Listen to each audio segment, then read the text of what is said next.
Y'all. All right, so we're going to go ahead and get started. Thank you all for joining. This is the Mic'd Up podcast that I put together so we're able to learn a little bit more about our authors, narrators, and creators, primarily within the Black romance literary community. And today we have joining us 4 narrators. We have Alexis Stewart, Alyx Monroe, Myles Washington, and Kojo Andrews. And I'm glad everyone is doing well. So to get things kicked off and kind of loosen up, we're just going to do like a quick little icebreaker. So, and by the way, I'm calling in. I think I said I'm calling in from Virginia. I'm from Jersey. I live in Virginia now, but that city stay in me always. So I'm just going to ask a few questions, like I said, to kind of loosen up. And we're just going to go, let's see, Alexis, just the way it is on the screen, Alexis, Myles, Edwin, and then Alyx. So the first question is, Alexis, who was your first celebrity crush? Tupac. Tupac. You like a thug. I liked him when I was a little girl. Who's your celebrity crush now? Wow.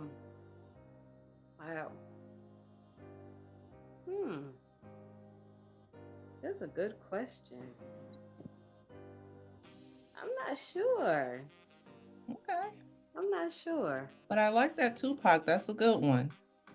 Yeah, but he was everybody's crush. I just joined the line. Okay, Myles, who was your first celebrity crush? Jada Pinkett. Jada Pinkett. What about now? Old Jada Pinkett. Old Jada. Old Jada. 90s Jada. I got you. Edwin, what about you?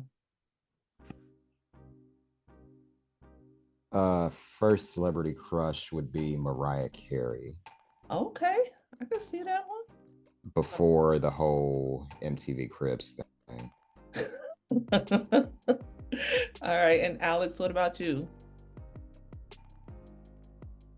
Y'all are so mature. Legit, I was like, Barney. That is the first person that I remember being in love with. Might have been Simba, one of them. When I got a little bit older and like into real people, it was probably Ludacris. Oh, Ludacris. But now it's Aldous Hodge, and that's not changing. That's my husband. I see that. Who's that? Okay. Ooh, girl, let me drop a picture in the chat. Okay, another question. Lex, name a food that everyone likes but you can't stand. Hot sauce. Well, it ain't a food, but I don't like hot stuff. I really can't take heat, which is weird because my family's Jamaican. It's so weird. Okay. But I do not like heat. I can't take it. My tongue is very sensitive. I mean, to the point where my ears will feel like, steam is coming out of it. Oh, no. Yes. My nose, everything gets real sensitive with hot food. Okay. All right, Myles, what about you? I'm a very picky eater.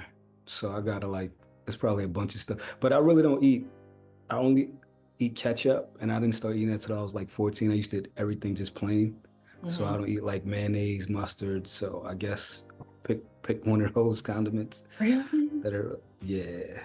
Oh, wow. I'm very textures and everything. I can't. I'm just nah, I'm good. But you in Brooklyn, you don't eat mustard, mayo. Nah, that's not what's that got to do with Brooklyn? No, I mean just the food. The sandwiches and all. Nah. So if I get a sandwich, I get a hero, I just get it plain. Just give me the meat, the cheese. That's it. Yeah. So you do oil and vinegar? Nah. Oh, wow. I don't even do that. Nah. Okay. Yeah. Okay, Edwin, what about you? So I'm actually not that picky of an eater, and I kind of more or less enjoy food. But as this conversation was happening, something came to mind. Not really a big fan of Flamin' Hot Cheetos. I've never tried those. Excuse me? Oh, I was just saying I never tried those. Yeah. Excuse me? What? Oh, no. Yeah. I'm kind of with Alexis on not with the spicy stuff. I don't like the sensation of that on my tongue at all. Not at all. I withhold Hot further Cheetos. comment. Okay. And Alyx, what about you? It's probably for the best. Hot Cheetos had me in a strong chokehold for a minute. But I don't know. I like food. I can say something that I'm not as big of a fan of that people go crazy for. It's probably mac and cheese. Like I just don't see the hype. I'm like, it's cheese and noodles, but people really like go crazy for cheese. And ironically, people like my mac and cheese, so I make it well, but I'm like, I mean, it's not good by itself. Like I need it with something else. It's not a standalone champion. I got you. I guess I'm picky because I feel the same way about mac and cheese too. Like I'm glad I'm not alone. Yeah, I feel the same way. And I got one more icebreaker question for y'all, and then we're going to get into the questions about your narration. So let me pick a good one. What's an item that you splurged on and regretted? Alexis. I've actually never regretted anything that I've bought. It's always for a reason. Okay. Yeah. And I've splurged on things. I think the most I've spent on things is towards my studio. I have a recording studio for music, my music. And then I also have my audiobooks studio section. And that's the most money I've spent, and I don't regret it. Okay. That's a good answer. What about you, Myles? Probably jewelry. Like especially when I was a little younger. Like I have some jewelry now that I still love, but when I was younger and like one of my brothers are jeweler, so the prices I pay now is not what I, but yeah, jewelry. I just remember paying stupid amounts of money for stuff and being like, this was dumb. Years later. So yeah, jewelry. Okay. What about you, Edwin? So my freshman year of college, I first and foremost might be dating myself here, but didn't have a cell phone in high school. I had like a hand-me-down phone like my senior year. So like freshman year of college, there was this one Motorola phone, I want to say, that came out years ago.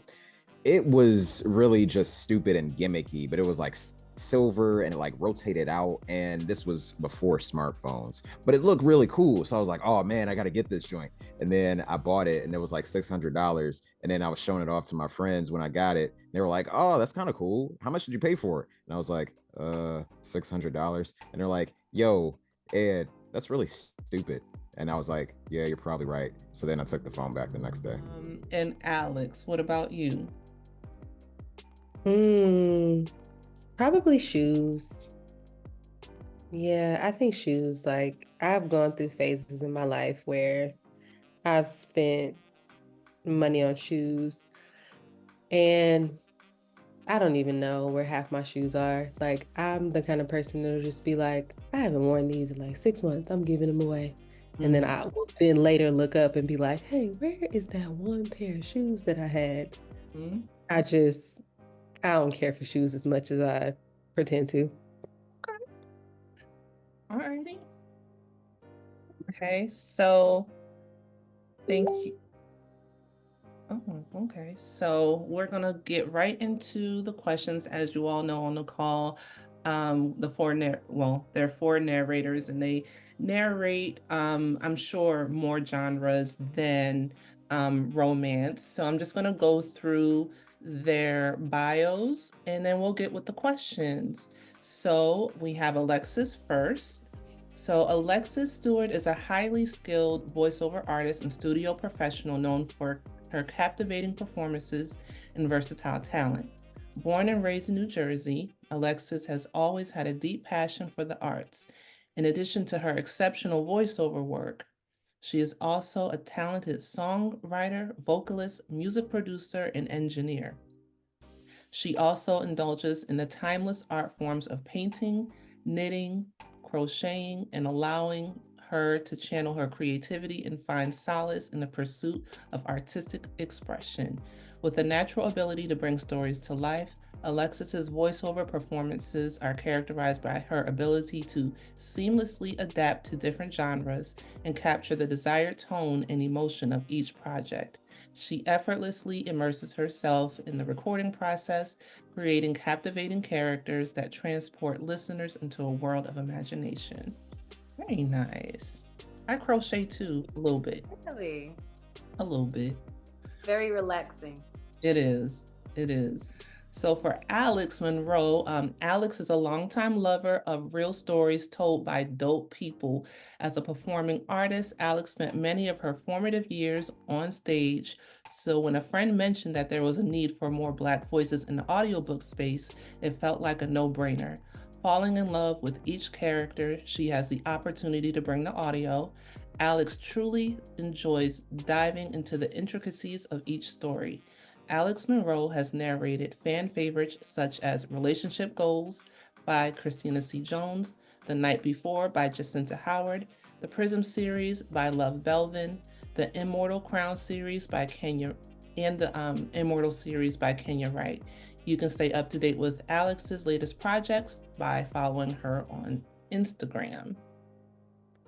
Okay, and Mr. Andrews, his bio is he is a prolific audiobook narrator and an excellent writer of website biographies, from autobiographical nonfiction to paranormal romance. He has the gifts to bring any sort of book to life.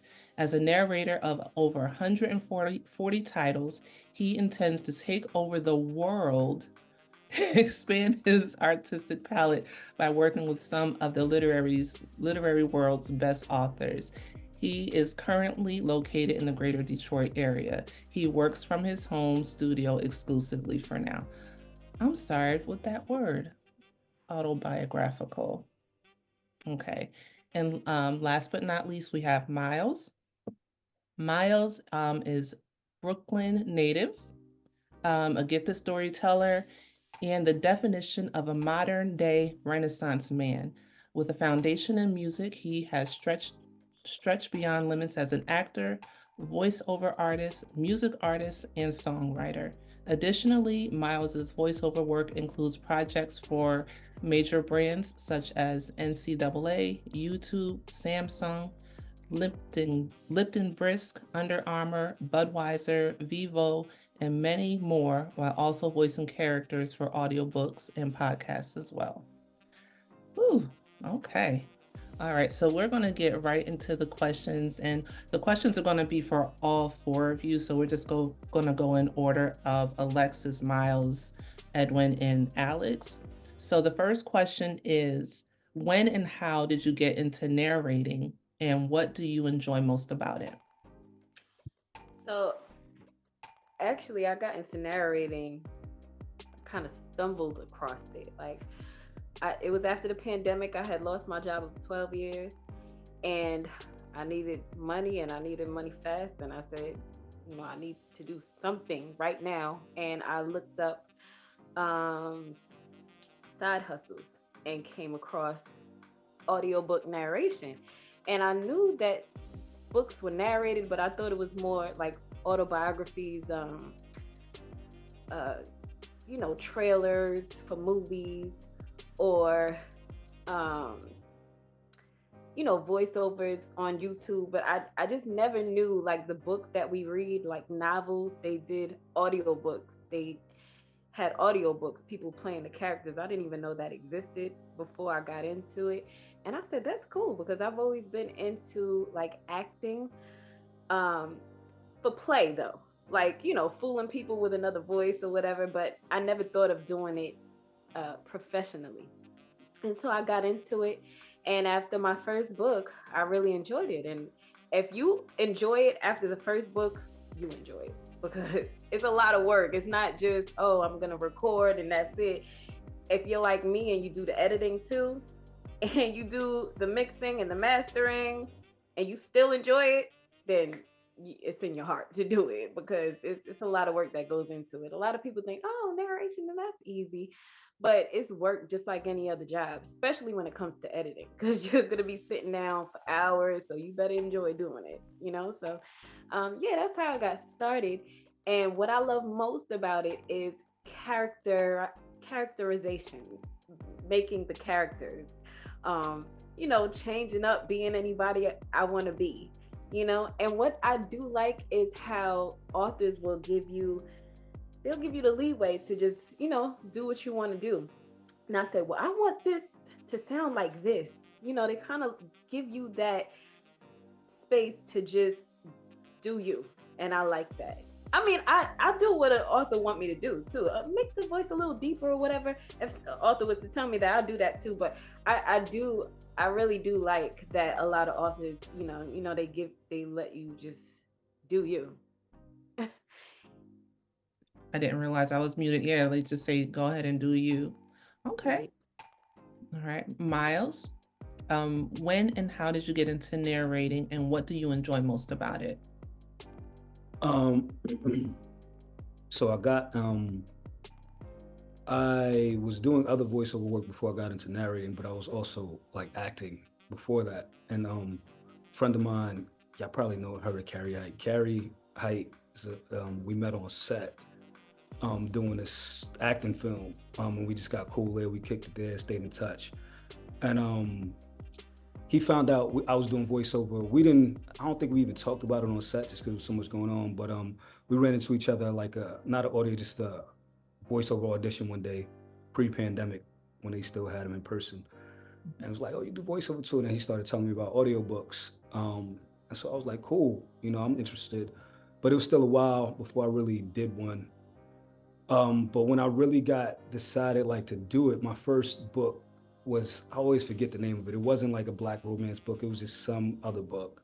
I forget the name of it. It was cool. But then Love found me on ACX. Okay. Because at that point I talked to Carrie more. This might have been like the summer of 18, 19.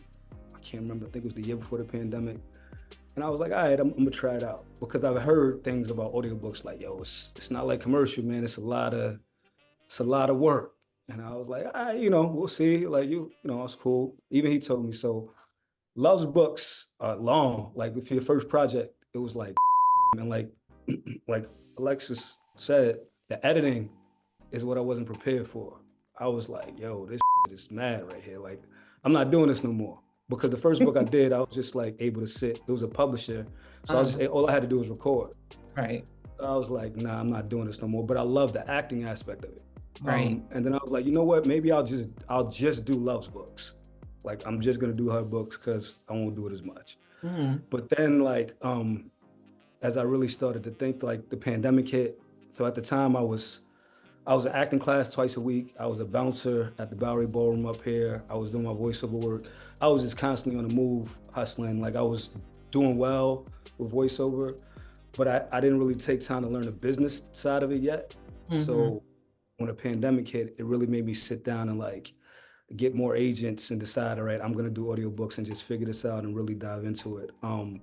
So when the pandemic hit is kind of when I opened up more to doing it, and I figured out different ways to help me with editing and using a dog clicker so I'll know where the mistakes happen. Like the first time I did it, I was just listening to this book straight and I was like, oh my God, like this, like the money adds up to minimum wage for all this work I'm doing. Like I'm never doing this again.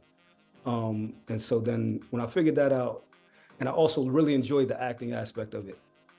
So it was like, okay, it's cool. And then as I built my studio up. So I had a booth. That was another thing. I was still in Brooklyn at the time. I didn't have a booth. I had a home studio, but not a booth. So I had to record like late hours at night, in the middle of the night, because, you know, Brooklyn's all types of shit going on all the time, audio. And so it was a lot, but I love the acting aspect. That's my favorite thing of it. Similar to Alexis, like bringing characters to life, really being able to dive in. But I'm surprised she said she loved it after the first one, because I was like, oh, hell no, I ain't never doing this again. Like, and it's like coming from a world of commercial where you can make, I might do an hour a session and make X amount of money and just be good. It was like, nah, I was spoiled. I was like, nah, never again. But I'm glad I did, because it just opened up a whole new world sphere. Yeah, okay. And I'm nodding when you say, you know, when you have to edit, because I do all my own proofing and forget about it. It's like, oh my gosh, it's a lot. It's a lot. So I feel y'all on that.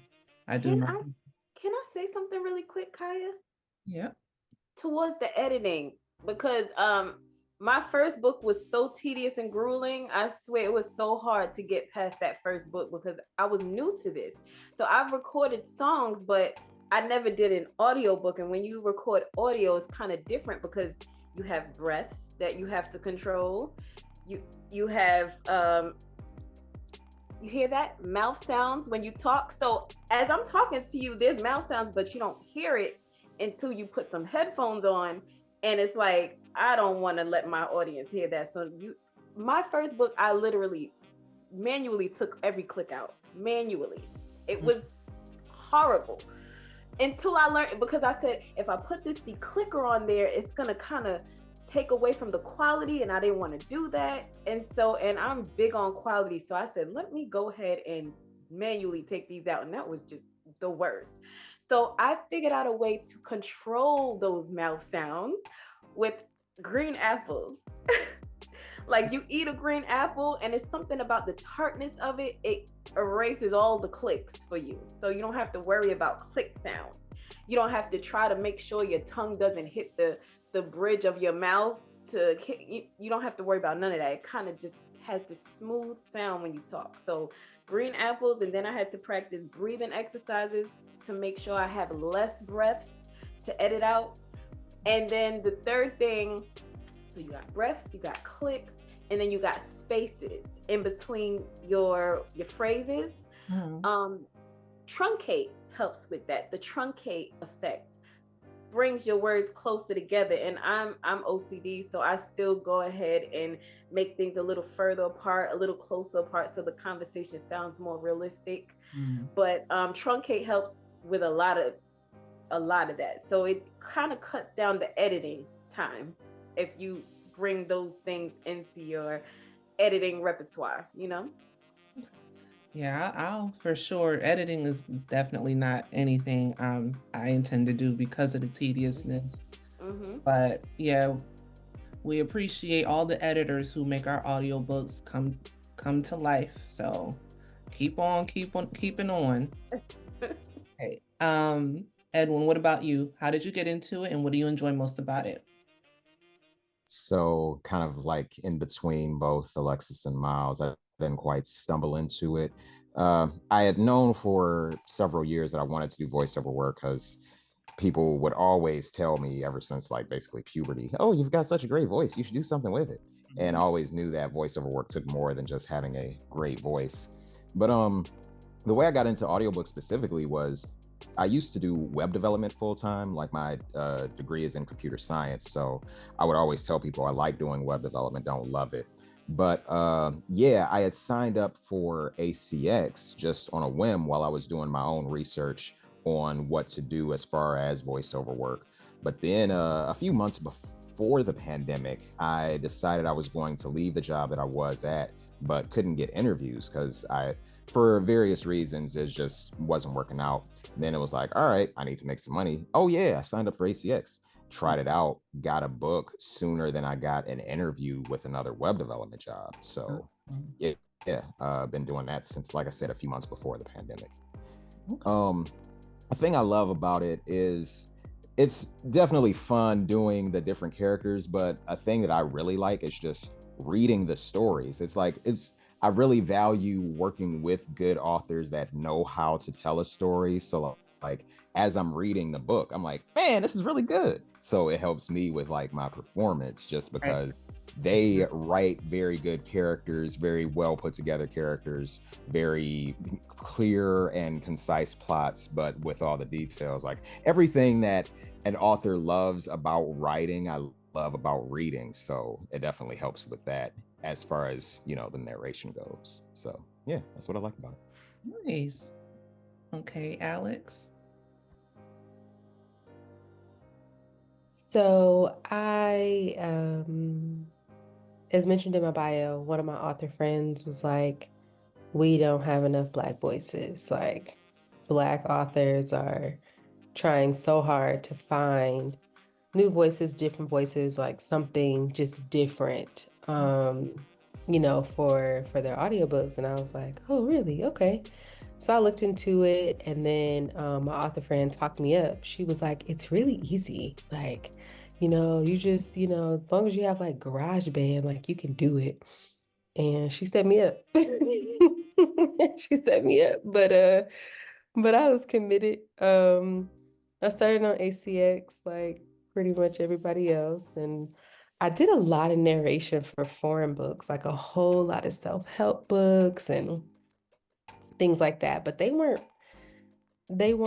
super strict about a lot of editing. And so similar to Myles, Love found me on ACX, and we went through this audition process, and I was like, ooh, this is like the real deal.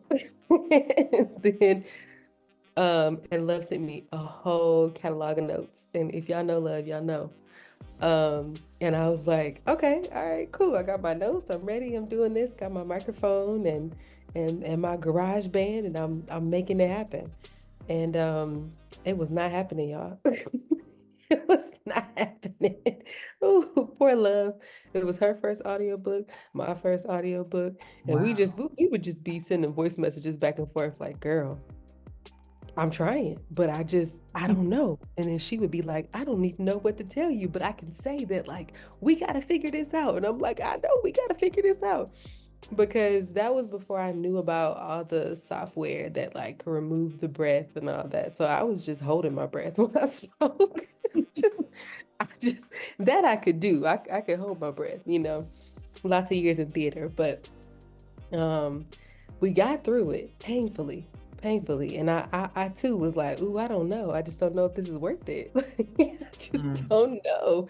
So needless to say, I just don't edit anymore. It's not my ministry. And I like to stay in my lane. So I do not edit anymore. I mean, nothing beyond a very baseline. But Right. I can't even do it. It's not my strong suit. But later I got the opportunity to work with Jacinta Howard, and I'm a big fan of Jacinta Howard. So I was like, all right, I'm gonna do this again. And luckily she already had like an editor on her team. I was like, what? Okay, this is nice. Okay, I like it here. I mean, they sent me back a script with like highlighted lines of like where I messed up and what I needed to re-record. I said, oh, this is nice. Okay. Yep. And so that's where I live these days. I record, I send over my raw material, and then some angel of a person sifts through it and sends it right back to me and says, I need you to redo this part. And I say, you got it. Yep. Yeah. Mm-hmm. As far as what I love about it, my favorite part is like losing myself. I can tend to be a little type A, so I don't lose myself very often. But when I am in the booth and in my zone and like really, really deep in it, I live for those moments. Those are the I feel like I'm spitting hot fire. That's it. That's what I live. Okay.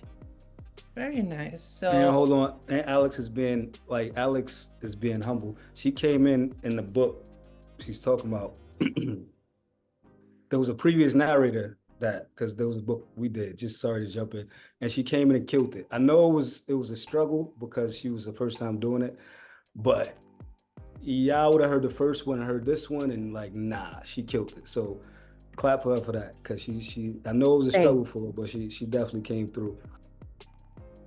So let me ask y'all this very, very briefly. Like, y'all first time hearing yourself on a finished product, how did that make you feel? Like, yo, I sound good, because I know for like regular folks, when you first hear yourself recorded, it doesn't sound like the most pleasant sound. At least, well, I say that at least for me. I'm like, nobody want to hear me talk for 7-8 hours. But how did y'all feel when y'all first heard like a completed project? Did it even sound like it was y'all? Like, did it sound like how did y'all feel about that? Me, right?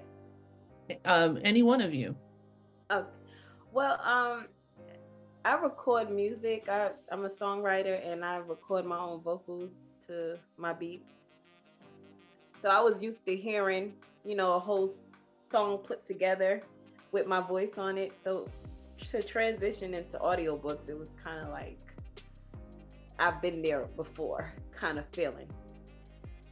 Yeah, so I mean, I didn't feel, awkward about hearing my voice. Yeah. What about you, Alyx?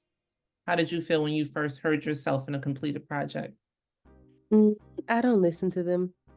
I will listen to my counterpart, but I can't sit and just listen to myself. I can't take myself seriously. I'm serious. I heard my voice recorded like as a child, and I was like, "Ooh, this is a thing like that people, other than the occasional Instagram reel or YouTube video, I really just like for an extended period, I can't sit and listen to a whole book. I'm like, those little clips that the Right. audio recording companies send you, that's about the extent, because I'm like, wow, this sounds so weird. Wow. Okay. And Myles, what about you? How'd you feel the first time you heard yourself in a completed project? I'm kind of similar to both Alexis and Alyx. Like coming from a music background, I had heard, but it was the first time I heard myself musically. I was like, "That's how I sound." It was a little weird. But at that point, with audiobooks, I was used to it, but it was still a little different for me because music, like Alexis said, we just going. I'm not worried about breaths. I'm just whatever I got to say, I'm gonna say.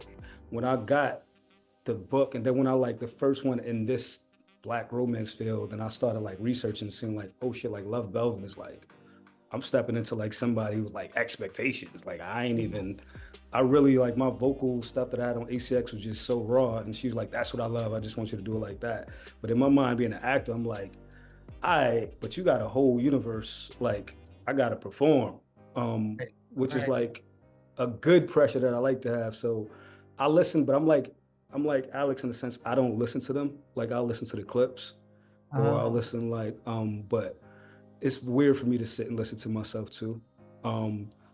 And honestly, like these days, thankfully, there's so much that I'm busy recording, like to sit and listen to a book that's how many hours, I don't even have the time. But so it's cool. It was weird first time I ever heard myself, but by the time I got to audiobooks, it was a little different. But I'm always checking for performance, like in those clips, like Alyx said, like, could I take that one better? Or, Right. Type of feel. Okay. And Edwin, what about you?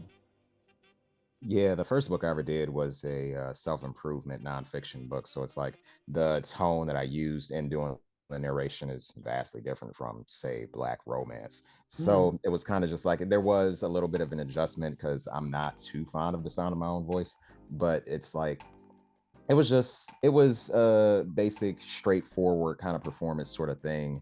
And I'm a bit of a perfectionist, and I feel like a bunch of people who are creative are perfectionists. So it's like I couldn't really enjoy it, so to speak, because it's like there's so many things where I would do something different if I had the chance to do it again, like 2 weeks later, let alone like 2 years later. But yeah, it was kind of just like, oh, okay, I did an audiobook. Sweet, let's do more of them. Okay. All right.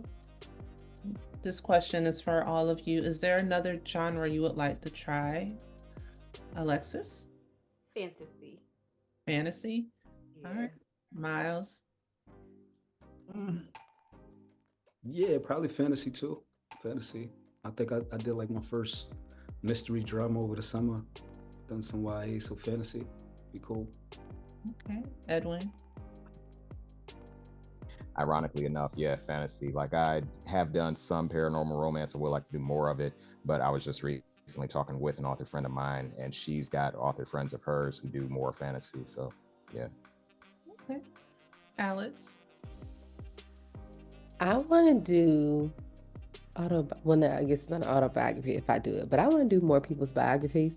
I feel like my unpopular opinion is that lately they are pushing a lot of these authors to narrate their own stories, and I don't agree. I just do not agree. I think it's beautiful. Like if that's your thing and you got it, go for it. But just like you wouldn't necessarily play yourself in a movie, I think some of these biographies could be more efficiently narrated by some other people. So if I can get a biography, that's gonna be like my next goal.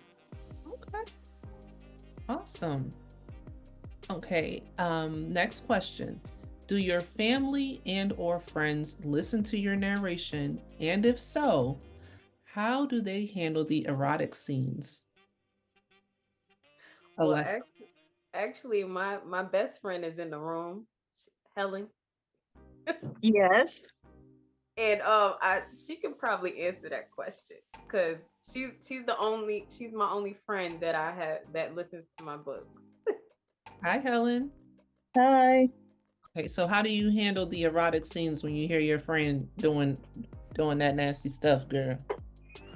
I'm gonna tell you like this. The same way I would listen to other narrators, and I don't feel no type of way. If anything, I'm kind of like proud of her and like all into it. Like, cause Quiet as It's Kept, she's the one who turned me on to Audible books, and I've been in love with them since. And I probably listened within the past 2 years to about 200 and something books, including 3 of hers.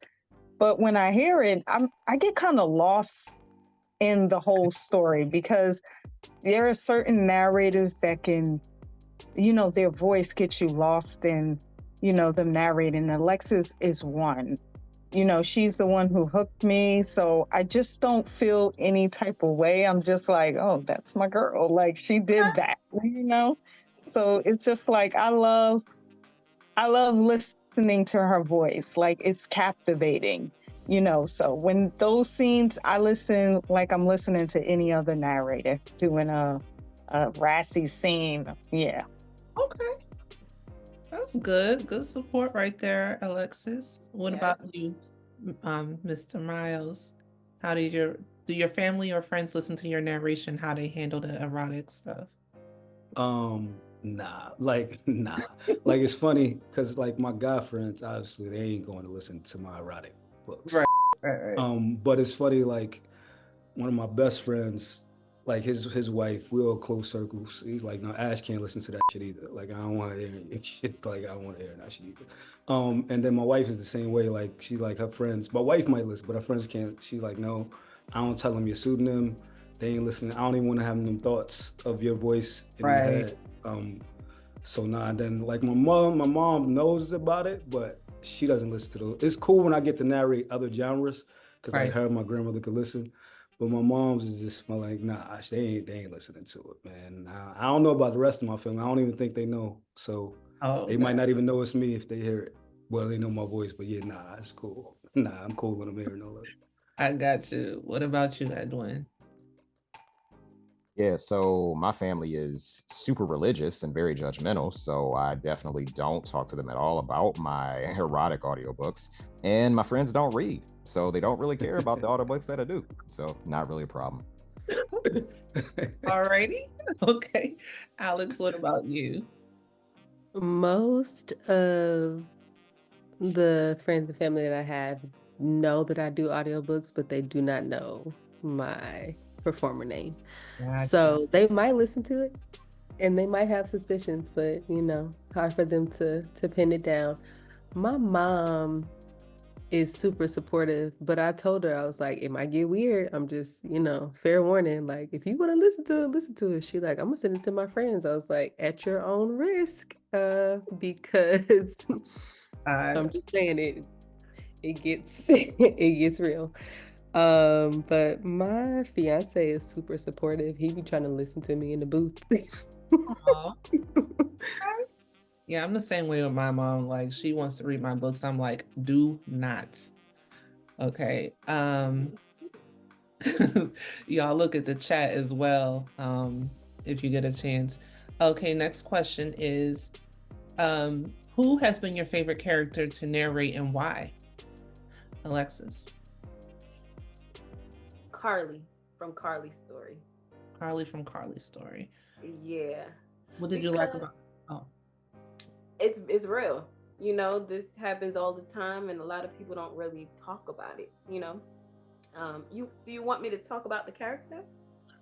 You can just briefly let us know like what she went through that like resonated with you. Well, Carly, if I tell, then I'm pretty much telling all what's in the book, right? But you're doing a spoiler. So let's everyone take a note. What's the name of the book again? Carly's Story. Carly's Story by who? Janae Balderas. Okay, so everyone take a note on that. Carly's Story by Janae Balderas, so we could see Balderas, so we could see what was going on with her.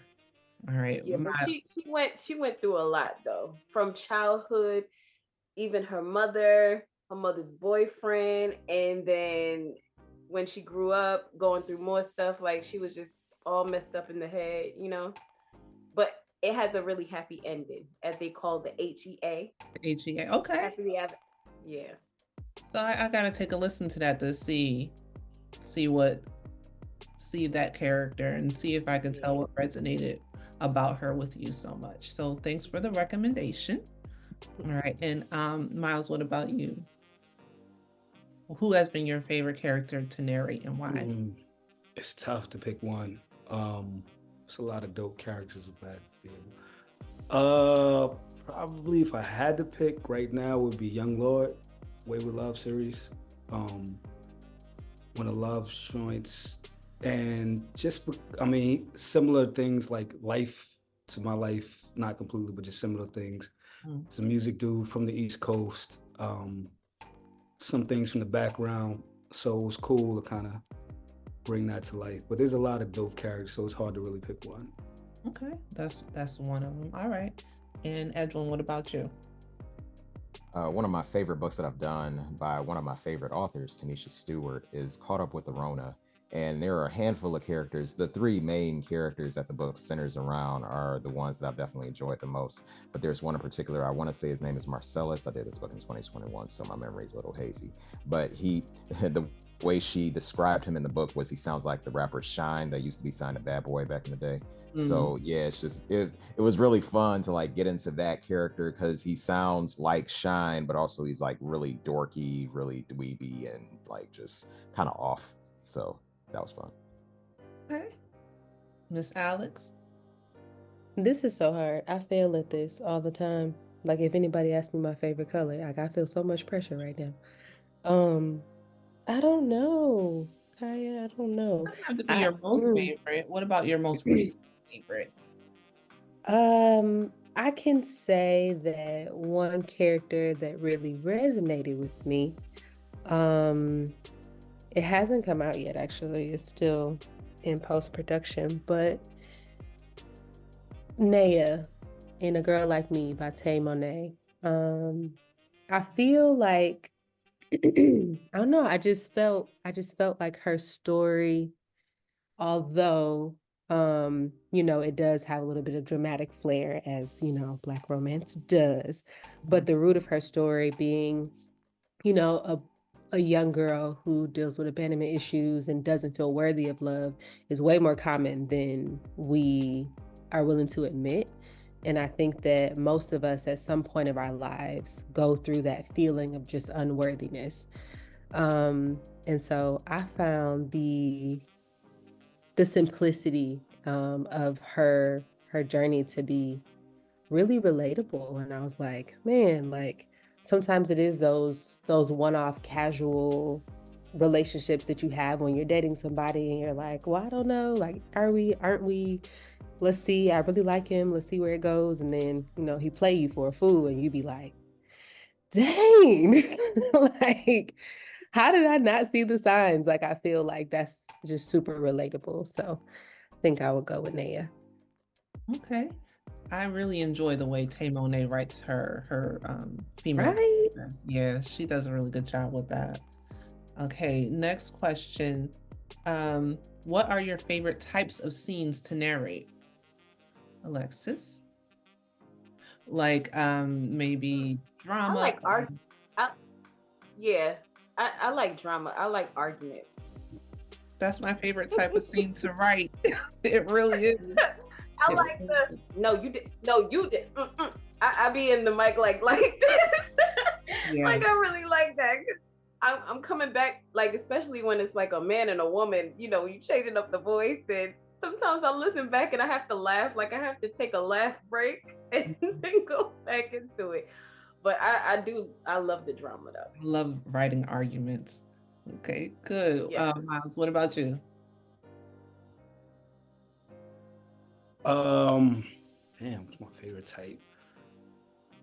Maybe like more the revelatory scenes when the character's kind of finding out something about herself or coming to some different conclusion in part of life. Of course, the drama scenes are cool too, but I feel like life is real, man. So when a character gets those moments, I kind of like I feel that.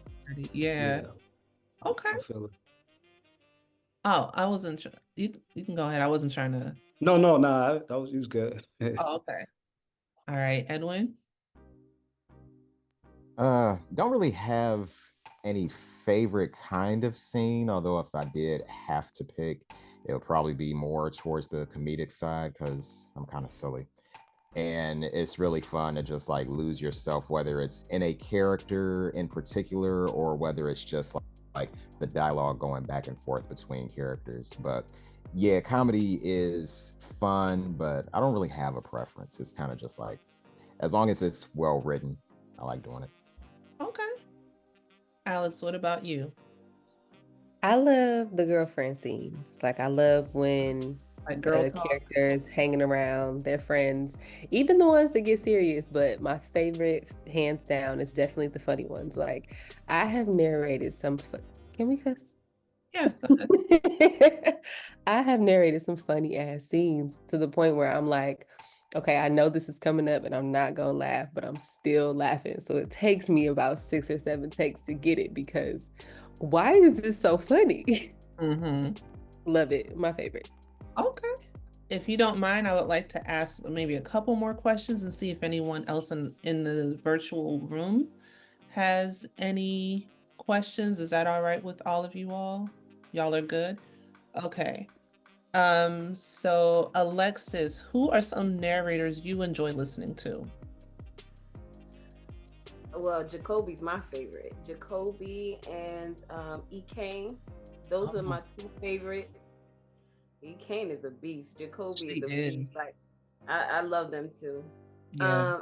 I like Siobhan. Wesley Siobhan? Yes. And the soft voice. Oh gosh. Helen, help me. Who's your favorite narrator? Helen. Oh gosh. Her favorite because it's not coming to me. She has a soft voice. She did what, Ethic 2, I think? Oh, you're talking about Tree Taylor. I like Tree Taylor too, but Nicole Small, there we go. Okay. Oh gosh, it just wasn't coming to me. Yeah, I love her. It's like her voice is just like butter. I like, it's a bunch of people I like. I like because there's a few guys, and Jacoby stands out the most to me, but there's a few guys that their voices are, really good. I love a deep, smooth, buttery voice on a man like Jacoby has, But But yeah, I like quite a few people. Okay. All right, Myles. I can't think of the names. Oh, sorry. No problem. You can drop them in the chat if you think of them. Okay. If you think of any more. The question: who are your favorite narrators? What narrators do you like listening to? I don't listen. So I'm gonna say the favorite is Alyx that I've worked with. Alyx, okay. Wesley. No knock to the guys, but I don't really listen to the books. I met Jacoby, super cool, dope voice, Emmanuel. So I don't want to just lie, but I know who Alyx and Wesley. Right. I love doing the projects with them, as well as a bunch of Zakia. So there's numerous people I love that work. Okay. Edwin.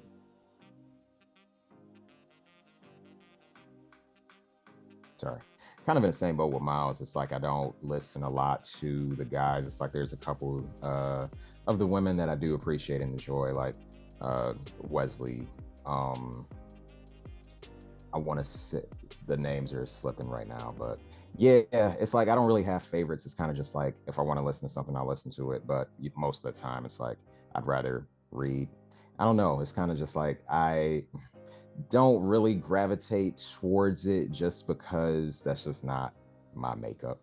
It's like I prefer to read a book than take the time to actually listen to it, because audiobooks are long and it's kind of like I can read fast. So, but nothing against any particular person. It's kind of just I don't spend a lot of my time listening. Yeah, I want to piggyback Edwin on that too. I much rather read a book. Like I'm a reader, so I narrate, but like I'll read because I kind of form my own movie in my mind. So nothing, yeah. Okay. All right. So, not romance at all, but my favorite audiobook series is Children of Blood and Bone, and the follow-up book. I think Bonnie Turpin was phenomenal, and it had me in a chokehold for a minute. Like, probably one of the only books in audio that I would re-listen to without thinking about it. I don't re-listen to audio often. Like I'm like, yeah, I digested it. It was good. I'm moving on to the next thing because there's so many of them. Yeah. But in the romance field, big Miles Washington fan. I love Winston James' voice. I'm a fan of Wesley Chapin. I like Zakia's voice. I just be liking to listen to people. All the people, because I like y'all. Yeah, I'm glad to see that, you all support each other when you can. So that's good to see that the community is, listening and enjoying one another. So I certainly enjoy y'all. Next question I have, has a character you voiced? You kind of already answered this one, Alexis, but has a character you voiced gone through something that taught you something about yourself? I don't know. Actually, I can't say you answered it. I don't know if it's the same. It would be the same answer. Has a character that I've done taught me something about myself? Right. Nah, I wouldn't. Nah. Okay. What about you, Myles? I'm sure. I mean, that's a heavy question, but I feel like you kind of, for me, like when I said those revelatory moments, I kind of feel like different characters are probably taking something from the writing, and made me see myself or see something about myself, whether good or bad. But I can't point out one specific one. Okay. What about Edwin? Absolutely not. Like a lot of the characters that the authors that I read and narrate for, they're psychopaths. So it's like there isn't really anything I can take away from a psychopath that teaches me about myself except how to not be a psychopath. Either that or it's like they're the perfect gentleman, blah, blah, blah. And it's like written, but it's obviously fiction. So yeah, no, I don't take anything away from the characters that teaches me about myself because I'm happy not being a psychopath. Shout out to people who don't want to be a psychopath. I like that. I would say the Immortal Crown series. I narrated 2 characters in the series, which was a first for me. But the character of Camille, she is a paranormal romance. It's all vampires and fire and earth and wind. But she has a level of she just has like a naive nature. Like she's just one of those people that's like she's a good person and she believes in good and she does good things and she naturally assumes that other people are the same, that other people are like her.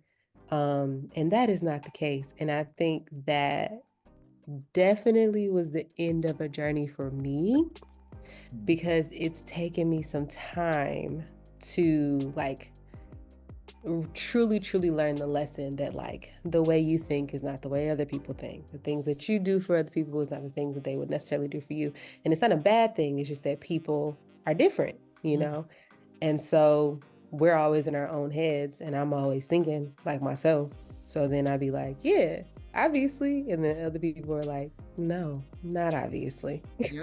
Like that's not how this works.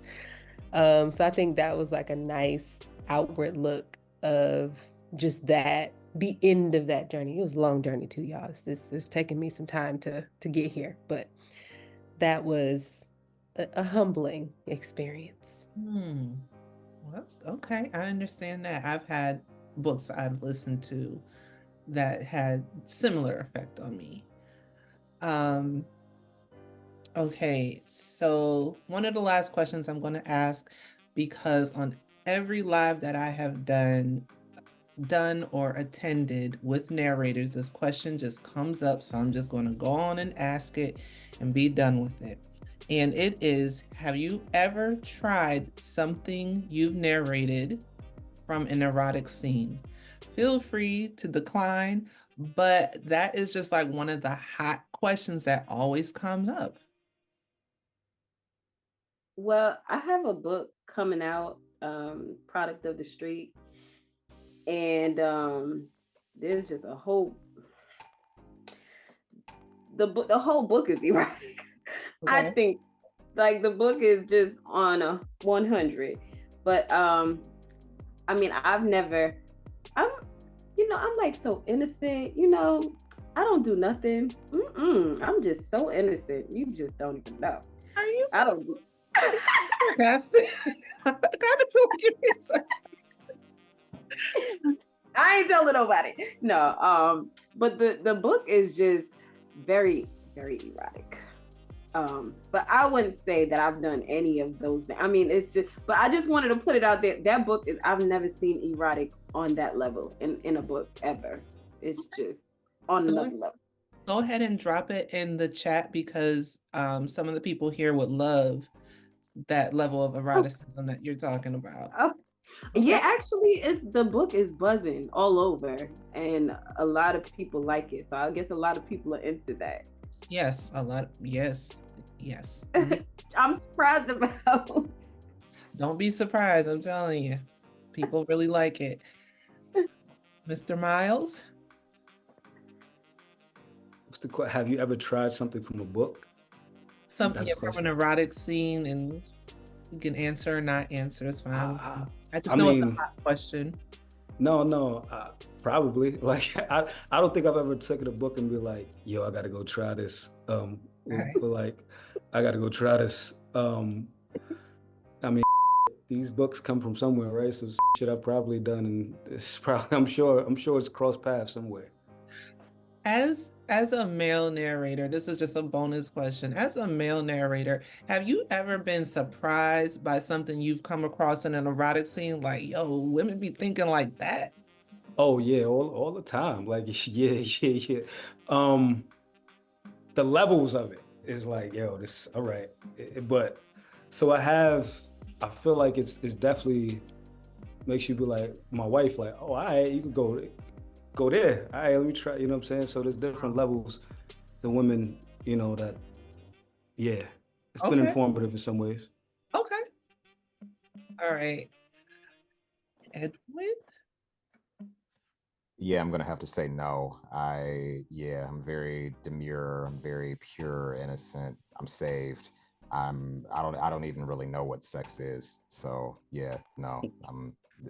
But also, like, I was taking you serious for a second. I'm like, okay, I was gonna laugh. I'm like, no, he's serious, but okay.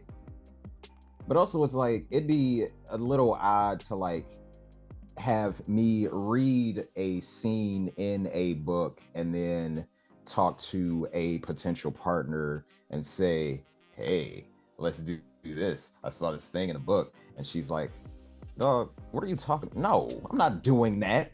You're not supposed to say you saw it in the book, though. Well, it's not even that I would say I saw it in a book, but it's like it may be interesting to me theoretically because I'm saved and I'm a virgin. I don't even know what sex is, but it wouldn't necessarily appeal to my partner. So it's like I wouldn't necessarily take inspiration from a book as opposed to talking to my partner and finding out what she wants theoretically. Gotcha. Okay, Miss Alyx. Yep.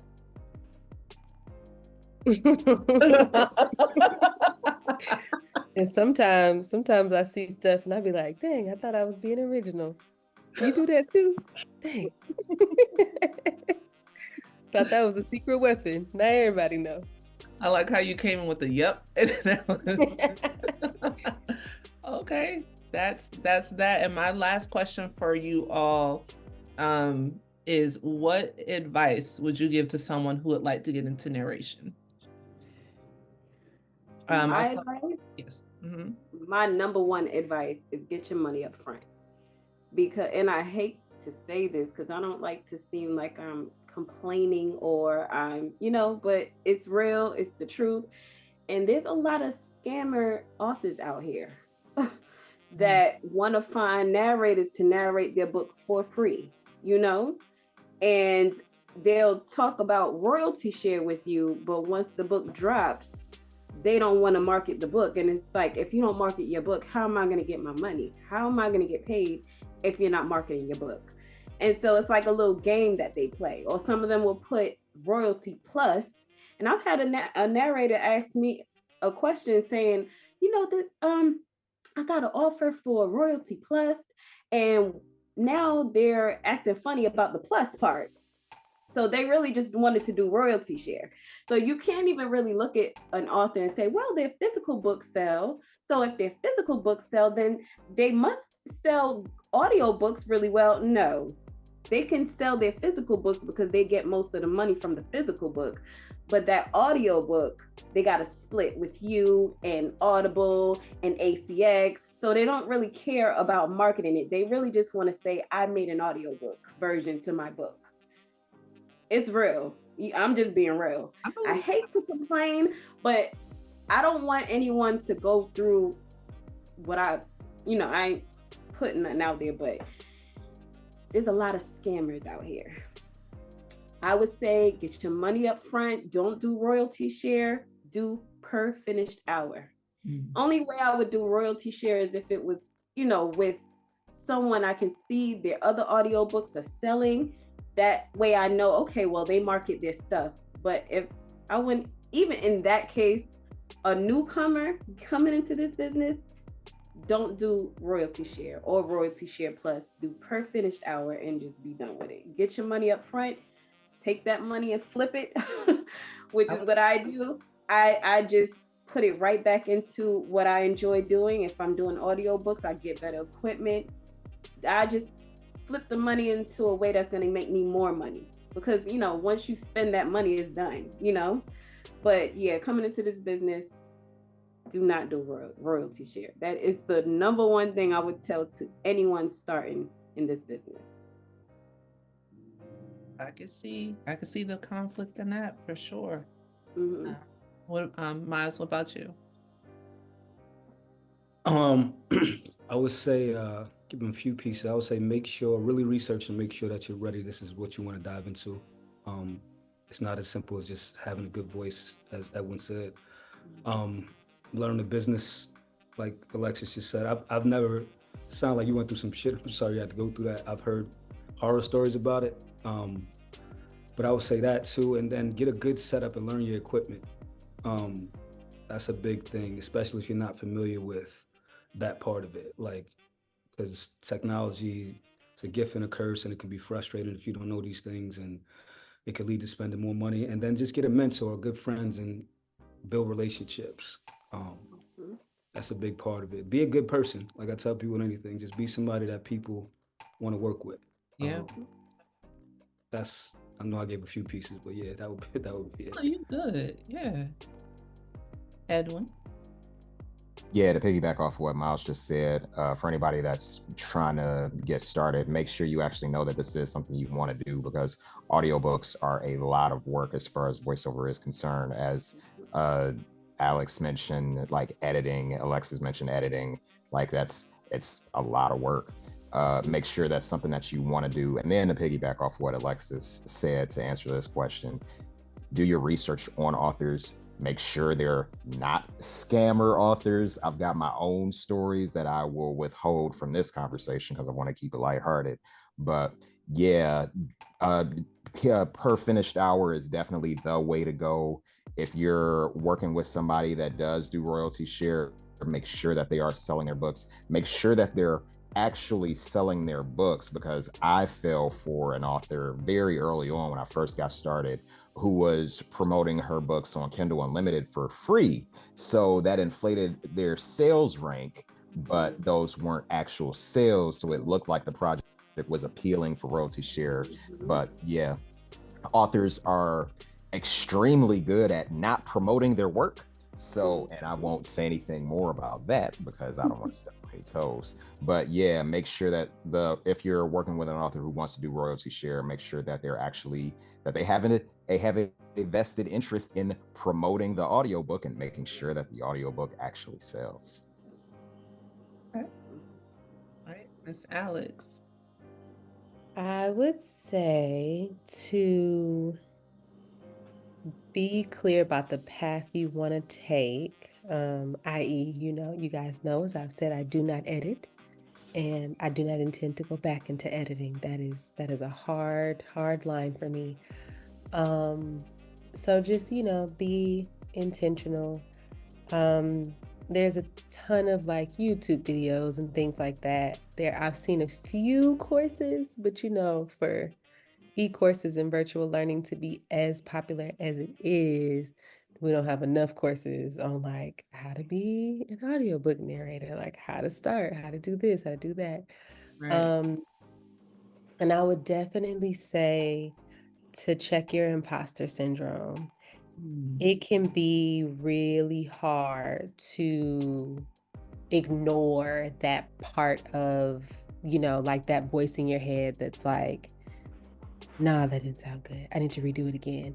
And then you spend 30 minutes on one line and you need to move on because it's a long book.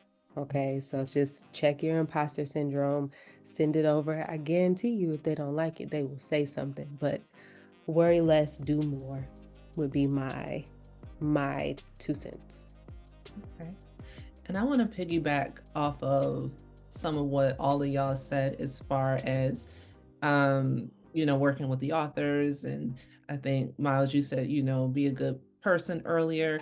And some of you may or may not know, I still consider myself a new author. And when I started looking for people to narrate my audio books, I didn't know what I was doing. I had no clue where to go. I found out real early on that ACX is a wild place. You'd be surprised at the at the auditions I had coming in. So I just decided to try to do it myself. And what I will say is when I started dealing with people, dealing with narrators and things like that, that treating people the way that you want to be treated has gone a long way.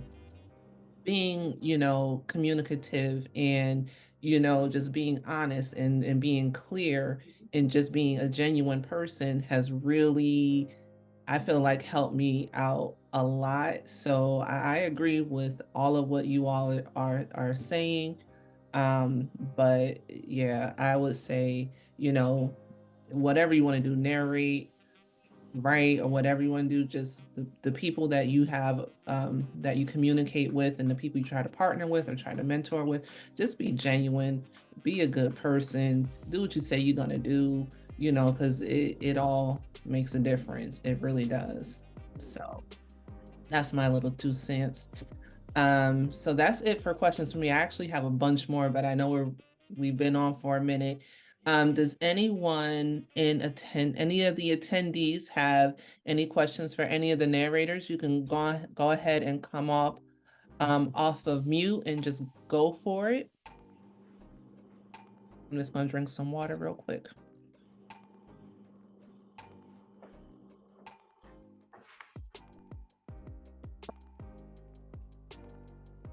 Nobody has any questions? Not a one? Okay, then we will go ahead and move on.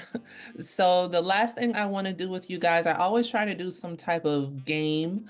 And the last time, Myles and Alyx, you were there, you did the nice and naughty, which I always enjoy, but this time I wanted to try to do something a little different. So I went on Amazon, everybody's favorite place. And oh, Dawn has a question. You can come off mute, Miss Dawn.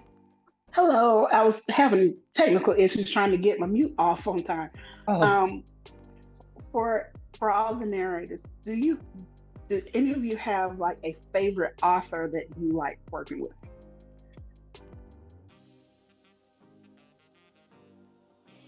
Well, I have authors that I would like to work with. Kaya being one of them, but okay. Authors that I have worked with,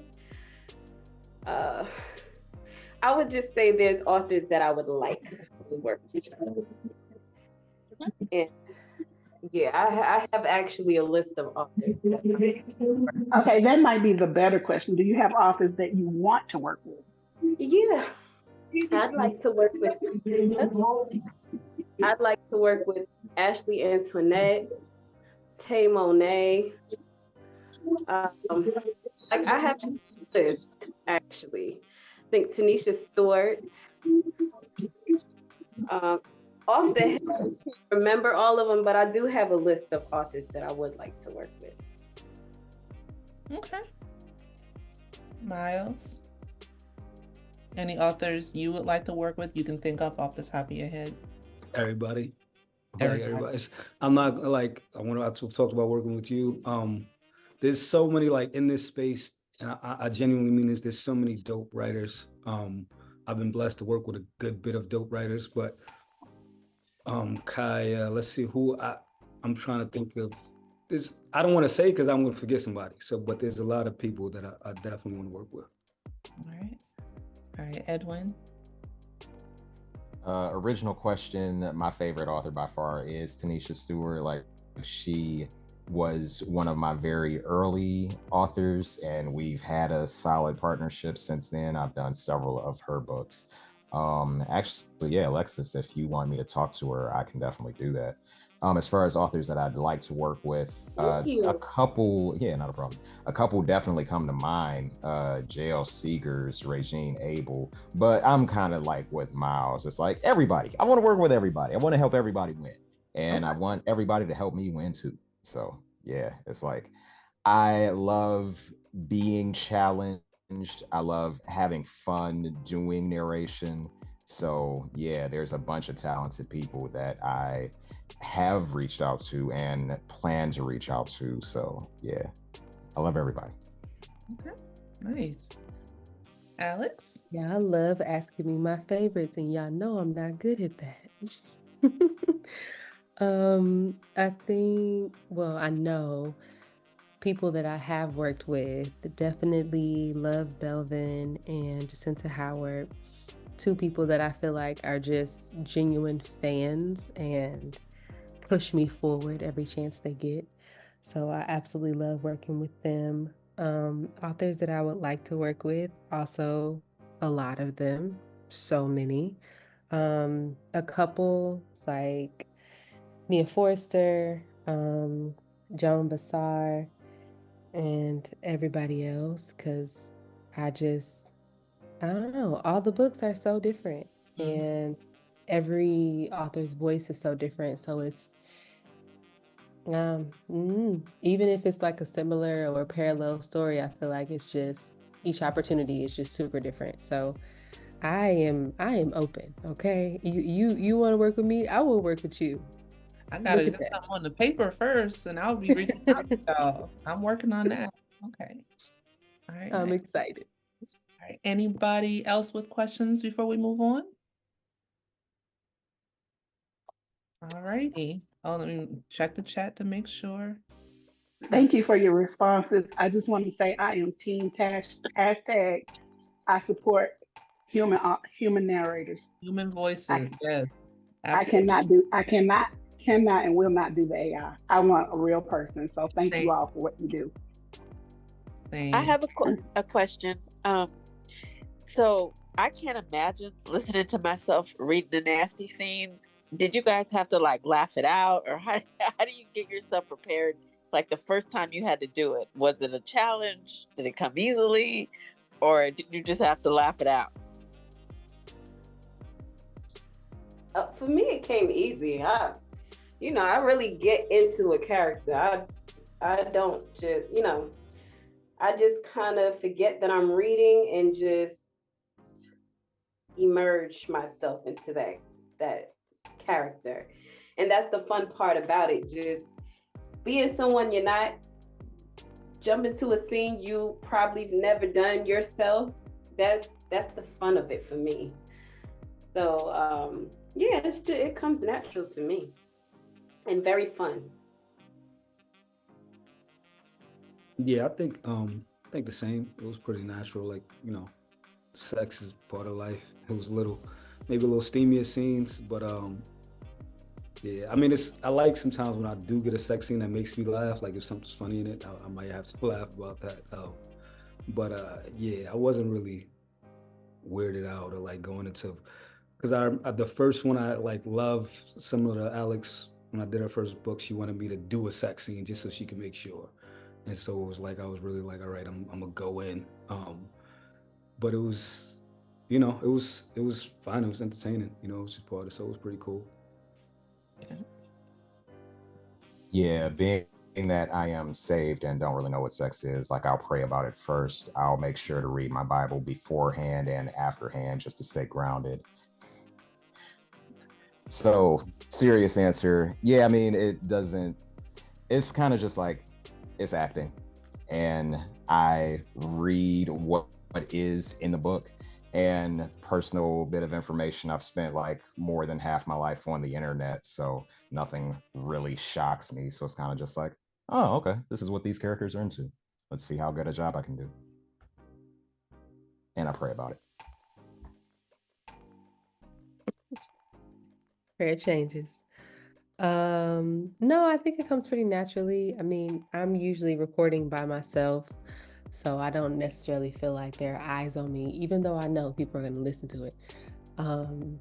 It feels really intimate in the moment, and I feel like I get the best performance when I dive into it, take it seriously, rather than, kind of like laughing it out or shying away from it. Like I have to super commit if it's going to sound realistic, in my opinion.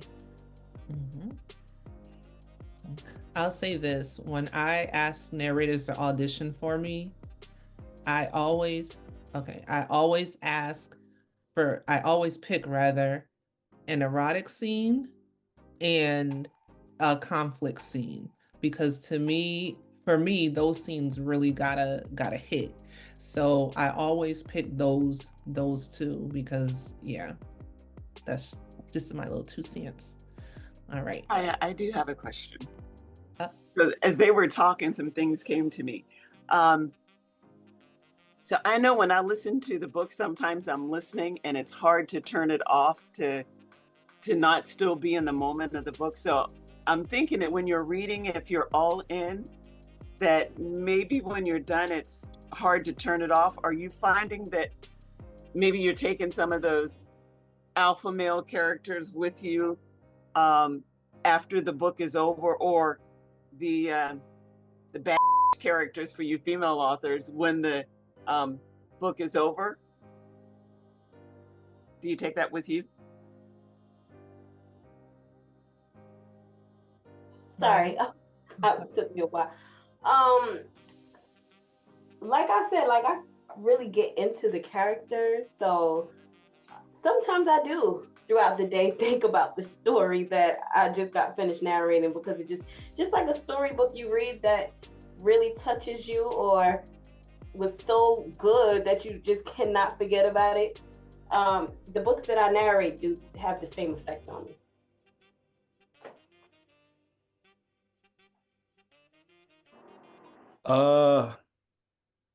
Do I take like the alpha male?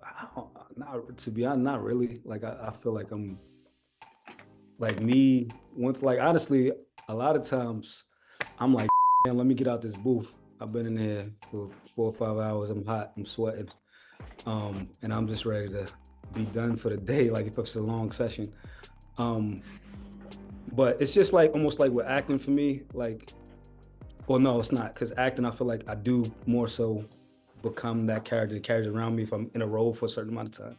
But with books, I feel like once I do that scene for the day, I'm good, because I might be working on a couple that day. So not for me. I don't really take it like that. Yeah, for me, I don't really take anything either. It's like, one, doing an audiobook, you're, especially fiction, romance, you're doing several different characters. So it's hard to really be in the mind frame of one particular character unless I'm doing a bunch of scenes with one character. But even then, it's kind of just like, it's a very different frame of mind being in front of a microphone versus just being sociable and living my life. And then too, like I said before, a lot of the characters are psychopaths. It's like either they're really dirty, awful people, they're cheating on whomever, they're abusive, or it's like they're the perfect gentleman, and it's obvious that this is fiction and these people aren't actual human beings. So yeah, I don't really think anything. Well, I'm a bag lady because I carry it all of it. Definitely the erotic scenes. Like I can't just walk out the booth and like wash that off. Like it take a minute. Like that lingers for a little while. But I think even some of the more emotionally pulling scenes, like it might take me a minute to get back to baseline. But I will say, like what Myles said, your body will humble you real quick and snap you back to reality. Like my butt gets numb, or I get a cramp in my leg, or it's hot, or and my body's just like, why are you sitting still? Like, please go move. That will definitely bring me back to my real world.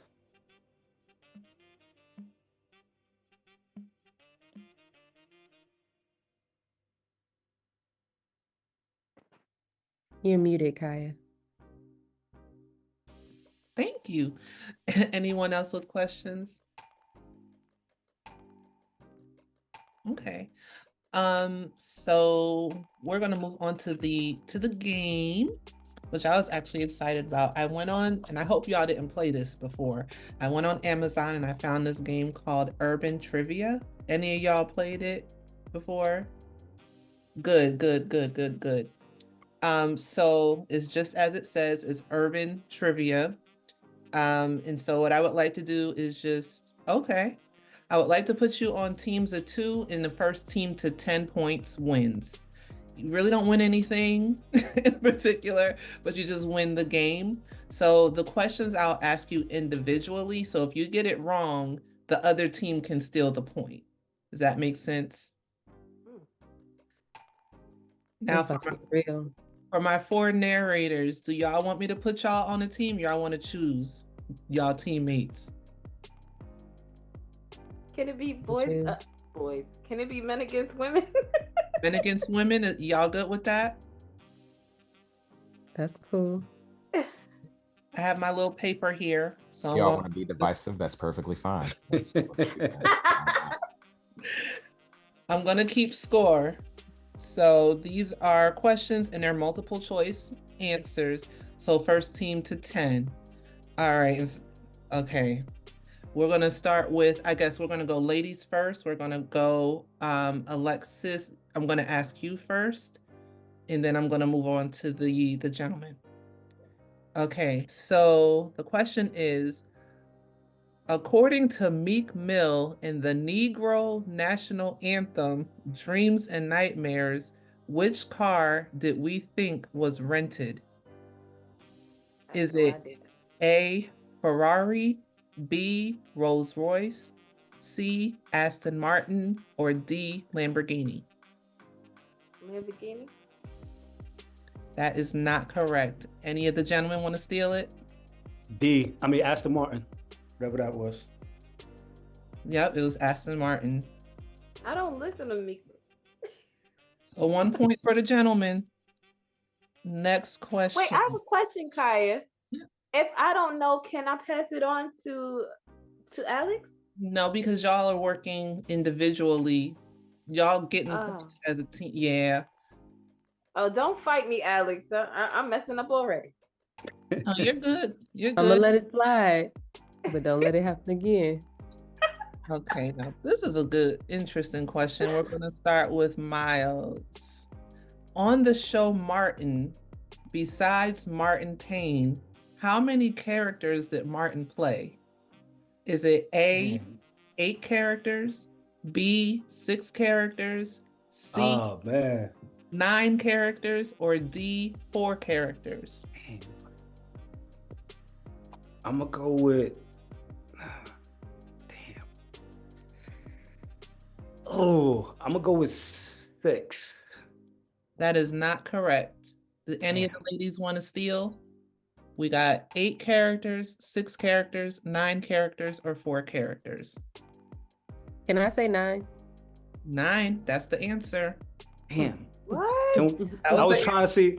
I needed more time so I could list them and sit through them in mind. I thought it was 4. Oh my God. Yeah, it doesn't list the characters. Y'all can't forget about like Bob and Yeah, see, that's a lot. Okay, Alex, your question. On the show Fresh Prince, what was the name of Uncle Phil's pool stick? Is it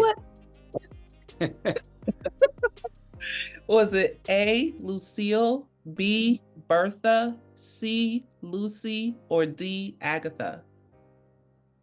Child. This is this question hard. This is not equal to the previous question. Am I allowed to ask you to list the answers again? Yeah. Is it A, Lucille, B, Bertha, C, Lucy, or D, Agatha? I'm gonna go with A, Lucille. You are correct. You are correct. It's another point. Okay, back to the gentleman. This is a funny one. Okay, Edwin, your question. If 4 kids are playing in the house and something breaks, how many kids are getting a whooping? The answers are all of them. It's all of them. Okay. All 4. All 4. You got the point. You got the point. I didn't even have to say it. So it's 2 and 2. Okay, next question. Back to Alexis. What's another Martin question? I can skip that one. I'll skip the Martin question. I know Martin, but I'm gonna shuffle these up just a little bit. My mother would know more than me. Okay. All right. Alexis.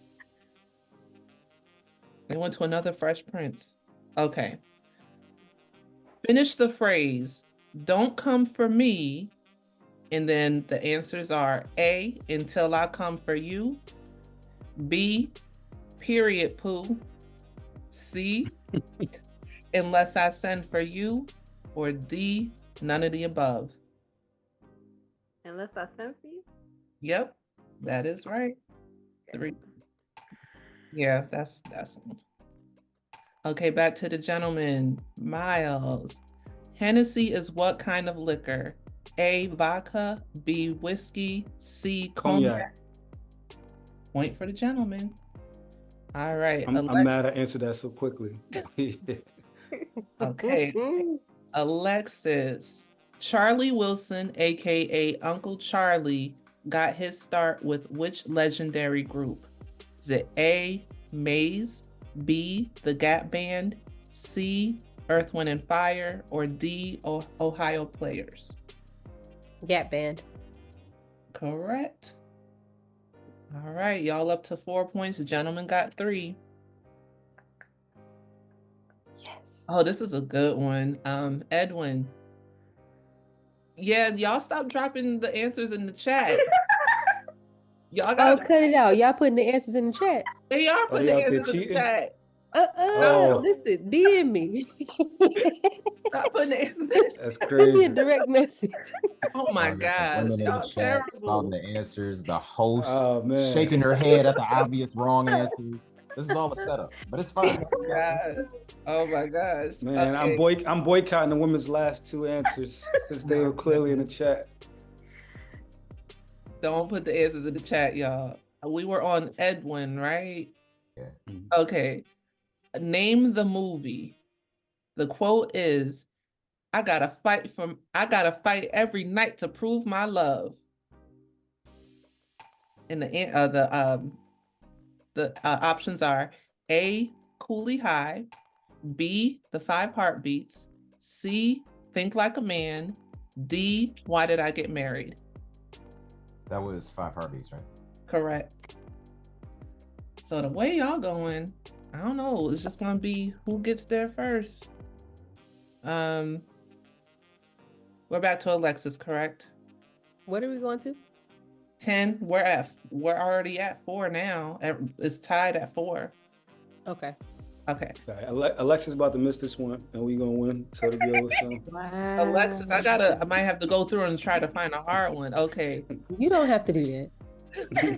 Alexis, you said you don't listen to music, and I'm sorry, but you might know this one. According to his lyrics, What They Really Want, where did DMX meet Cookie? In the candy shop. Nope. No. In the ice cream parlor. Ice cream parlor. Oh boy. Yep. You didn't even let me give the options, girl. I'm sorry. They got that point.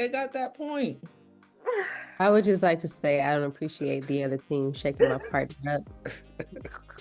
Okay, now we're back to Myles. See, now they ahead. Okay. And I know that song. It's so many Martin questions. In the candy shop. Ursula. Okay. Hold on, let me shuffle these up again.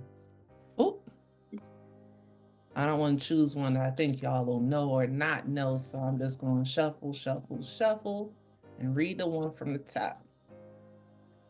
On the show Insecure, what was the name, this is for Myles, what was the name of the kickbacks Issa would have with her girls? Were they called A, Big Back and B Boo? What? Big Back and B Boo? That's what it say. B, Wind Downs. C, Kick Back and Chill. D, Kiss and Grind. A. It was not. Damn. Ladies, is it Alex, take this one. A, well, it's not A because Myles just said it. Was it B, Wind Downs? C, Kick Back and Chill. D, Kiss and Grind. B, Wind Downs. Correct. Oh man. See, now y'all tied. 5 more points. On the show, oh, I keep losing track of who we are with. I think it's me. Okay, yes. I think it's my turn. Don't I go after Yes, you do. Myles? You do. Yes. I'm trying to keep the rhythm here. On the show Atlanta, y'all keep me right.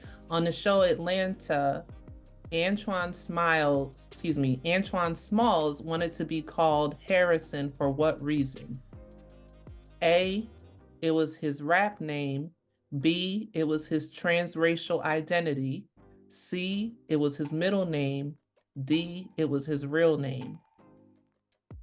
B. Correct.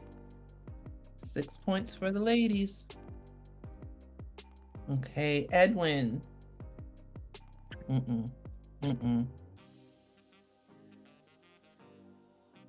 Why were you going? Because they keep these questions are like too easy for me to answer. No, don't say that. Don't say that. No, they're kind of going into the same Fresh Prince Martin, and I'm trying to stay away from them because unless y'all want them. I don't know. Okay. I'm fine with Fresh Prince and Martin. I wouldn't do that. Okay, Edwin. Jason Weaver, known for his role on Smart Guy and ATL, is also the singing voice behind what famous Disney character? Is it A, Simba and the Lion King, B, Beast and Beauty and the Beast, C, Jafar and Aladdin, or D, Hercules and Hercules? It's Lion King. And I appreciate the fact that I know Jason Weaver's story about like getting royalties versus getting paid up front. But yeah, definitely Lion King. Okay. Alexis, on the show The Fresh Prince, what was Will's father's name? Was it Phil, A, Phil, Phil. B?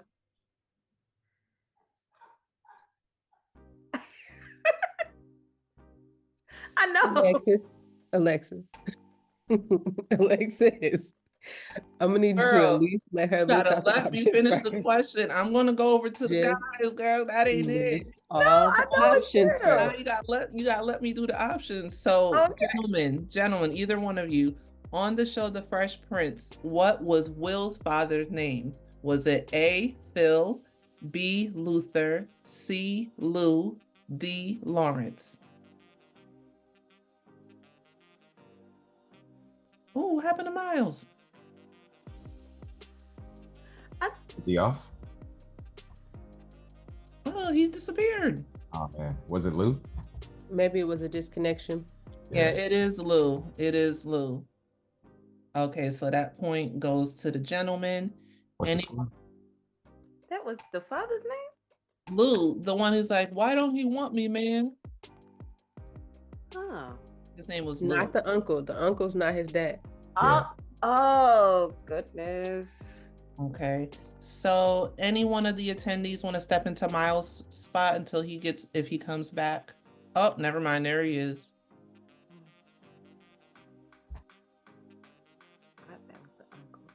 Okay. He's connecting. Okay. So we're back to you good, Myles? Yeah, sorry, lost connection for a second.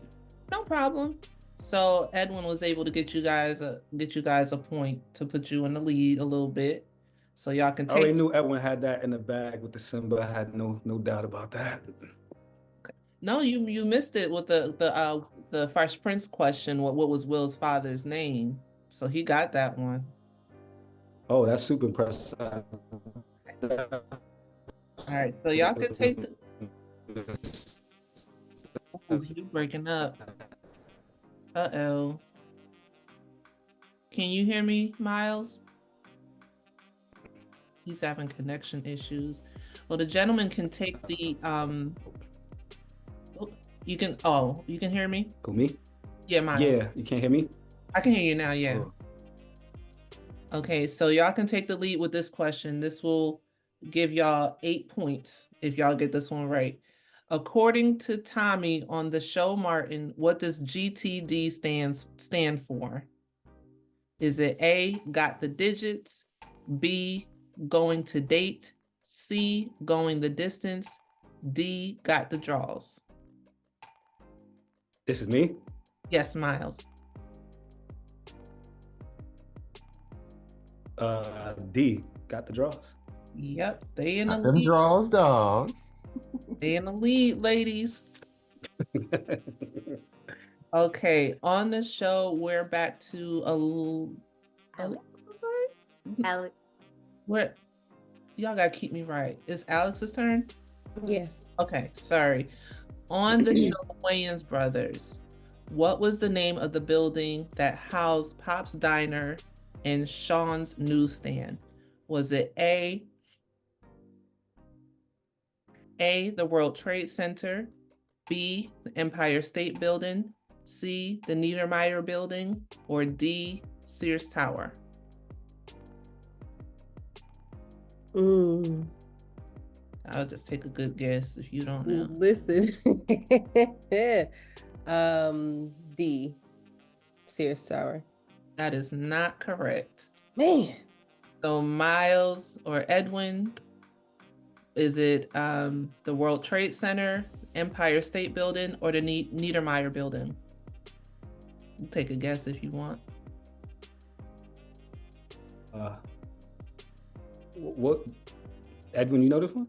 I don't know it. Listen, if they get it wrong, can they come back to us? I'm gonna go to the Niedermeyer Building. Yep, that's what it is. Can I come back to y'all with two of the answers going? No. Yes, absolutely. Because that was my second option. I just, we knew it wasn't the World Trade Center or the Empire State Building. I would have remembered that. Does that secure the win? Are we the champions? One more point. Y'all only need one more point and y'all won. Okay. Who am I going to again? My brain. Edwin. Edwin, sorry. Okay, on the movie Friday, what was Smokey's mama name? Was it A, Joanne, B, Pamela, A, Joanne, B, Pamela, C, Deborah, or D, Arlene? I want to say, wait, can you repeat the answers again? Is it A, Joanne, B, Pamela, C, Deborah, D, Arlene? Joanne? A? It is Joanne. It is Joanne, but somebody also put it in the chat. They've been doing that the whole time, and they were helping out the They were putting it in the chat before it was a problem. Did you see it in the chat?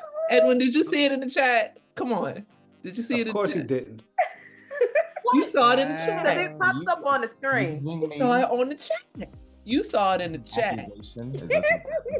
I believe you saw it in the chat. Come on now. I know Edwin is saved. I definitely have not seen Friday. Thanks, Delisha. No,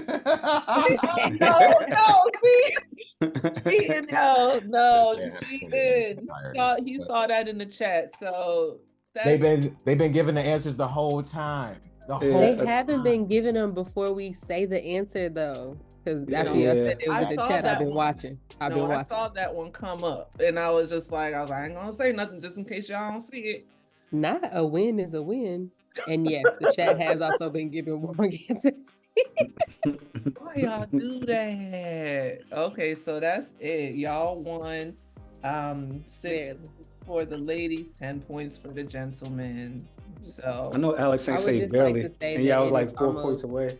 It is almost 2 a.m. where I am, and I don't feel like this is a fair game. Oh, I'm sorry, Alex.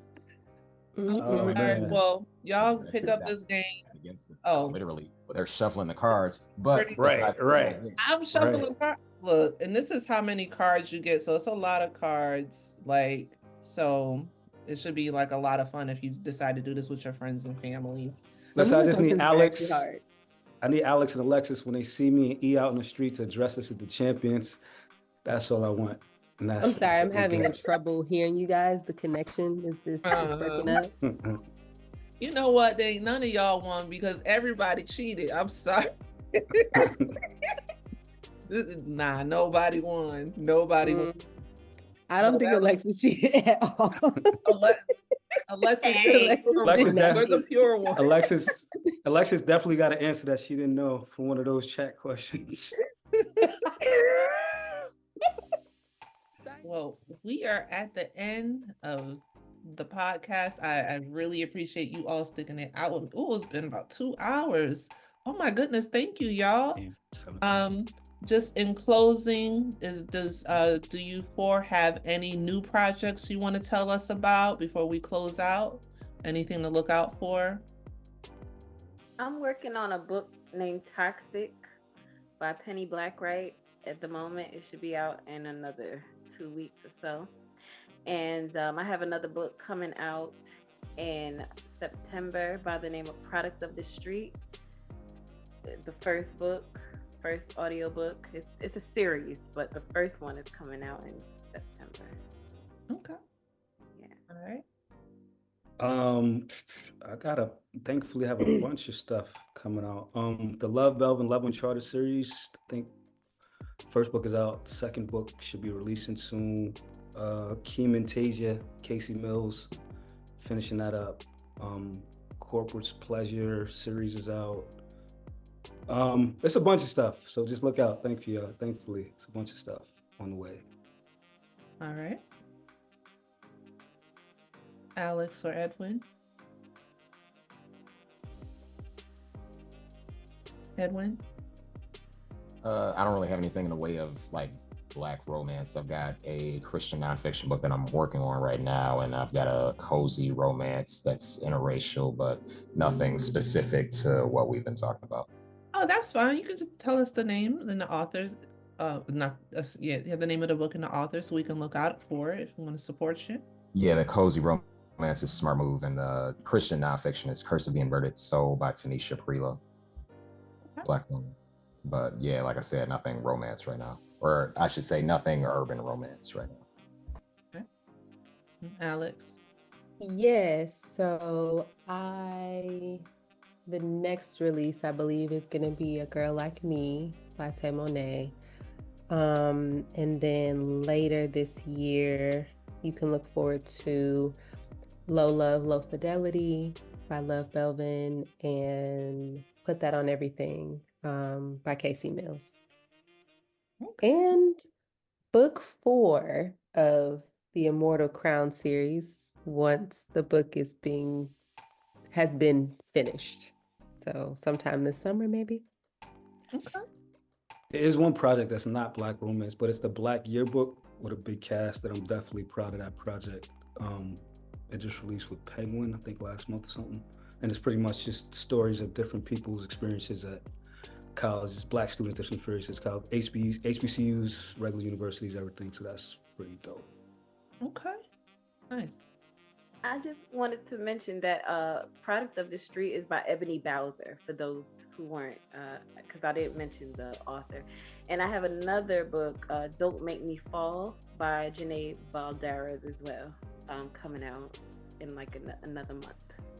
Okay. All right. Well, that is the end of the podcast. I want to thank everyone for coming out, for spending your Saturday. Oh, yes, Alexis. Sorry, Kaya. What is that thing that you do with the narrators where you have them all say something? The nice and naughty. Oh, you feel cheated that I didn't do it? You feel cheated? I was actually kind of looking for that too. Y'all was? That was fun. The next time I do a narrator podcast, I'll invite you on. I'll invite both of y'all on to do it with yeah, I didn't know y'all wanted to do, or I would have done it. I'm sorry.